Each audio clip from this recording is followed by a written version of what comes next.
Dear viewers, अस्सलाम वालेकुम। आज हम डिस्कस करेंगे मैट्रिक्स के पिछले वीडियोस में हमने मैट्रिक्स के बारे में जो है ना काफ़ी चीज़ें हमने डिस्कस किया, और जिसमें sum and subtraction of two matrices, उसके बाद प्रोडक्ट ऑफ टू और मोर मैट्रिसेस, उसके बाद हमने एडजॉइंट निकाला और adjoint determinant of matrix, adjoint of matrix और inverse of multiplicative inverse of matrix हमने निकालना सीख चुके हैं।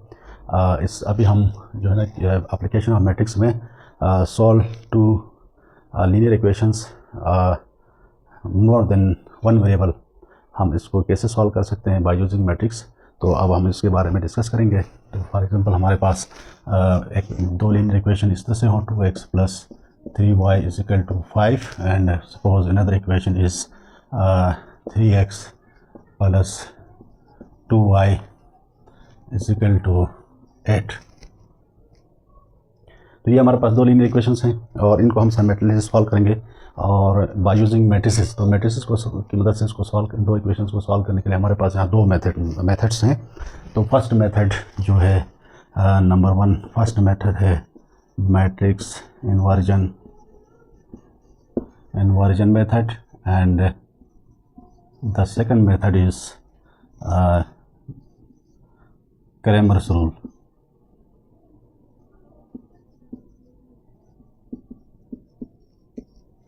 तो फर्स्ट हम डिस्कस करेंगे मैट्रिक्स इन्वर्जन मेथड, और then we solve again these two linear equations by using matrix Cramer rule. तो first we discuss by matrix inversion method. तो मैट्रिक्स इन्वर्जन मेथड में सबसे पहले हम इन दो मैट्रिक्स को जो दो लीनियर इक्वेशन है उसको मैट्रिक्स फॉर्म में लिखेंगे। 2x + 3y और 3x + 2y, इन दोनों को हम मैट्रिक्स में फॉर्म में कन्वर्ट करेंगे 5, 8। And then we separate from here coefficient matrix 2, 3 and 3, 2 is a coefficient matrix, and variable matrix, क्योंकि वेरिएबल यहाँ पर हमारे पास दो वेरिएबल है x and y, और इसको हम यूँ लिखेंगे = 5, 8। अगर हम इनको लेट कर दें, लेट a = 2, 3, 3, 2, ये हमारे पास कोफिशिएंट मैट्रिक्स हो गए, और वेरिएबल मैट्रिक्स को हम कैपिटल X से डिनोट करेंगे तो x, y, and constant matrix को हम b से डिनोट करेंगे तो ये 5 और 8। नाउ अगर हम इस इक्वेशन को हम 1 नाम दे दें, अगर 1 में हम ये वैल्यूज़ पुट करेंगे तो हमारे पास बनता है ax = b, और फ्राम हेयर x बराबर होता है a इन्वर्स b। तो ये हमारे पास इक्वेशन 2 आ गई। दिस इक्वेशन इज़ इस इक्वेशन की मदद से हम क्या कर सकते हैं, इन x, y की वैल्यू निकाल सकते हैं, क्योंकि यहाँ पे हमारे पास जो है, इसलिए इसको मैट्रिक्स इन्वर्जन मेथड भी कहते हैं, क्योंकि यहाँ a इन्वर्स हमें चाहिए सबसे पहले। तो a इन्वर्स निकालने के लिए सबसे पहला काम हमारे पास, किसी भी मैट्रिक्स का इन्वर्स फाइंड करने के लिए सबसे पहला काम हमारे पास क्या है, इसका डिटरमिनेंट हम निकालेंगे।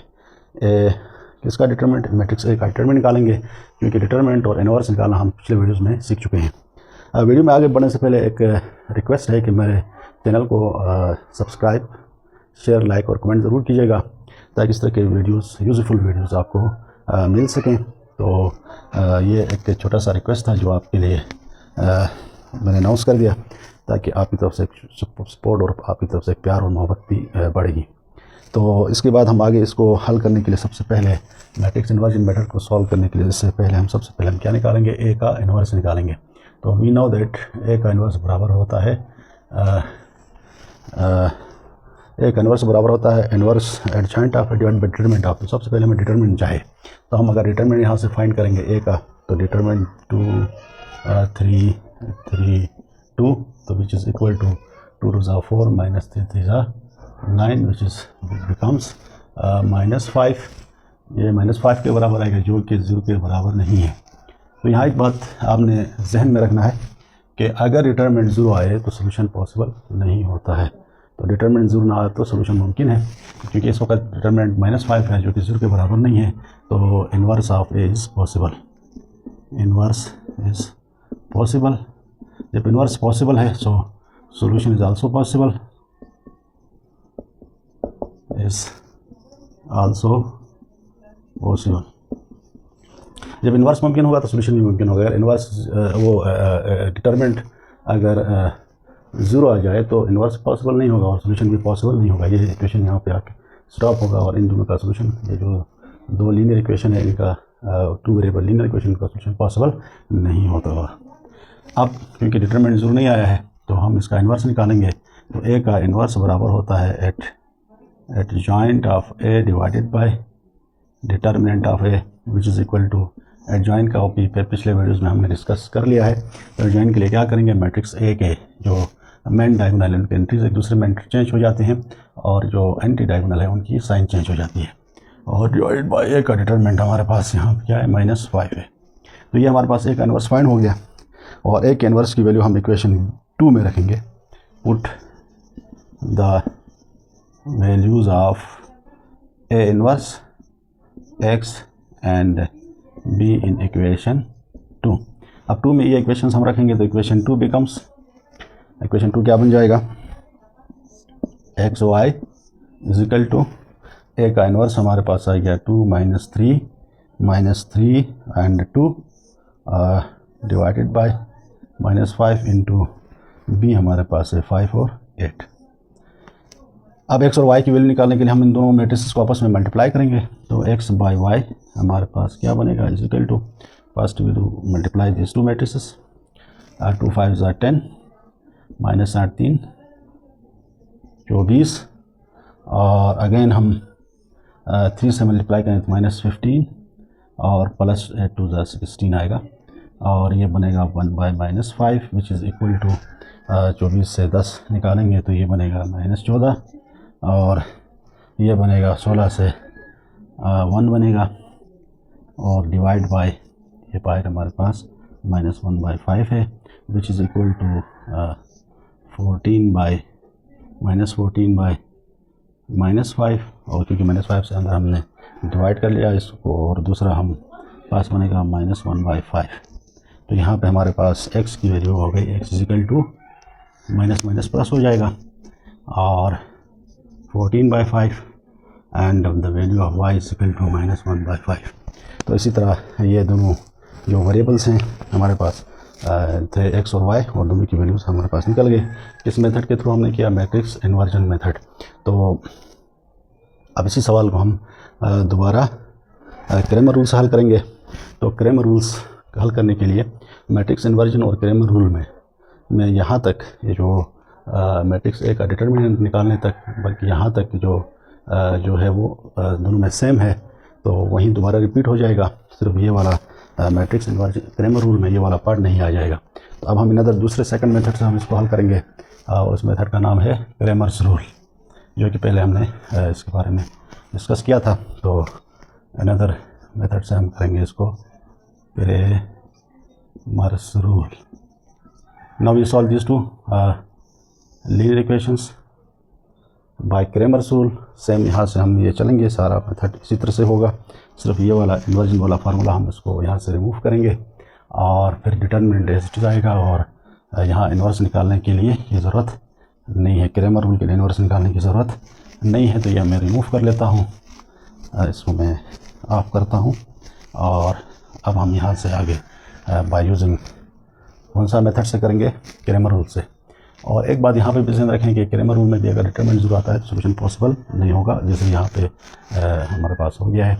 तो अब हम क्या करेंगे इसको bye using matrix inversion method. सबसे पहले हम करेंगे ए एक्स का डिटर्मिनेंट और ए एक्स के लिए हम क्या करेंगे, मैट्रिक्स ए में के पहले कॉलम में मैट्रिक्स बी को रखेंगे। ये जो बी जिसको हमने नाम दिया इसको रखेंगे 5 8 और मैट्रिक्स ए का सेकंड कॉलम इसी तरह से ही आएगा। अब इसका हम डिटरमिनेंट लेंगे, एक्स का डिटरमिनेंट 5 2 = 10 - 8 3 3 = 24 होगा विच इज़ इक्वल टू -14 होगा।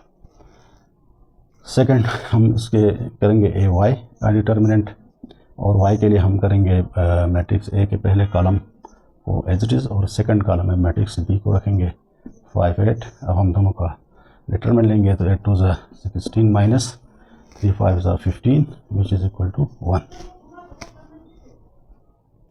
अब हमारे पास x के लिए find the value of x के लिए हमारे पास क्या होगा, ए एक्स का डिटरमिनेंट, क्योंकि ये ए एक्स के लिए है। ए मैट्रिक्स कोएफिशिएंट मैट्रिक्स ए के साथ जब x को हम एज अ सब्सक्रिप्ट यूज़ करेंगे तो ये वैल्यू ए एक्स के लिए होगी, ये ए के वाई के लिए होगी।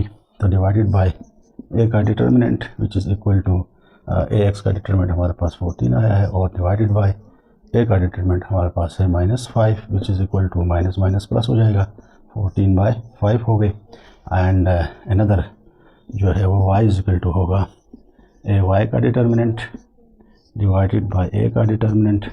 तो ए वाई हमारे पास 1 आ गया है, ए वाई का डिटरमिनेंट 1 आ गया है और ए का डिटरमिनेंट -5 है विच इक्वल टू -1/5।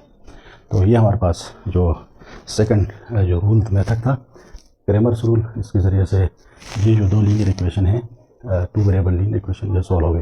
तो पहला मेथड हमारे पास था मैट्रिक्स इन्वर्जन मेथड और सेकंड जो है हमारे पास है क्रेमर रूल है। तो एक बात समझ आ गई होगी कि मैट्रिक्स इन्वर्जन और क्रेमर रूल में ये जो कुछ स्टेप्स हैं वो सिमिलर हैं, दोनों के लिए सेम है, और फिर थोड़ा सा कुछ स्टेप जो है वो डिफरेंट हैं। तो उम्मीद है ये आपको समझ आया होगा। और फॉर प्रैक्टिस के लिए मैं एक सवाल यहाँ लिख देता हूँ कि इसका आप प्रैक्टिस कर लें, for the purpose of practice, and you solve this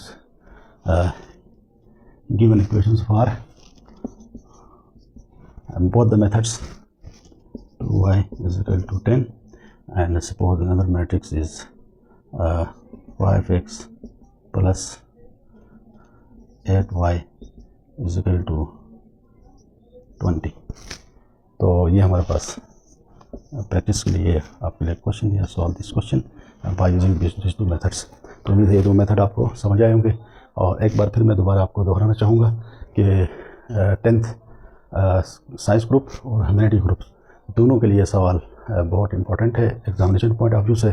तो इस पे आप भरपूर इसकी जो है ना वो प्रैक्टिस कीजिएगा। शुक्रिया।